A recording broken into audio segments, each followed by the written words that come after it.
Denver's mayor is unilaterally opening the city's cold weather shelter after his office suggested here yesterday they weren't able to come to an agreement with city council on it.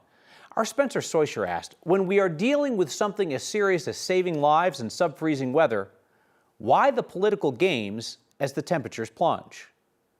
We are running out of space and we need to use this ballroom.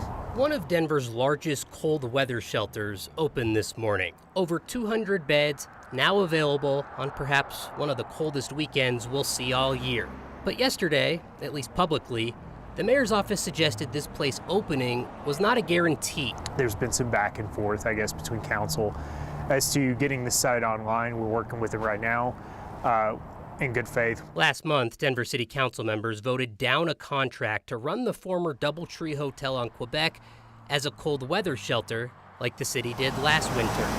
Mayor Mike Johnston's office publicly suggested it was working with council members to open it. I believe we'll come to some sort of a resolution this weekend. That's our hope anyways and our goal. He doesn't need the blessing of council. In fact, oftentimes he doesn't wait for the blessing of council. The mayor's office did in fact have the power to open it on their own. That's what they did. One of the patterns that I've seen, and we've seen this with the Trump administration, is that sometimes the mayor will delegate authority to council members, and sometimes the mayor will live within the authority. City Council member Chantel Lewis says the mayor promised her over a year ago that the city wouldn't utilize the shelter as an emergency option this winter. Lewis's district is heavily concentrated with shelters already. It's why Lewis says she voted down the contract last month. But why is this political back and forth happening right now?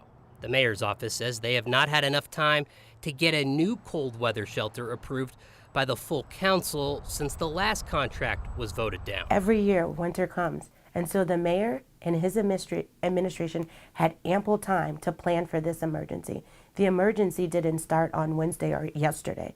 The exploitation of that emergency did. The mayor's office says it wanted the council involved in this decision, but it had to get people inside. Mayor's office also says this shelter is supposed to be temporary just for this season. Lewis wants that to be true and agreed with the mayor's decision to open the shelter given the current circumstance, Kyle. So I get that there's tension between council and the mayor about who has power over what. This feels to me like one of those things where it's like, how far is this going to get before this boils over? Right, and we see it in a lot of different areas on a lot of different votes. But when we're talking about people sleeping outside, I mean, it was cold last night. Yeah. Could they have opened this yesterday and just not maybe done sort of a media tour? Yeah. It's pretty rough. It's pretty rough. And I know from the feedback that we got from viewers, they're concerned about it too. Spencer Soisher, thank you.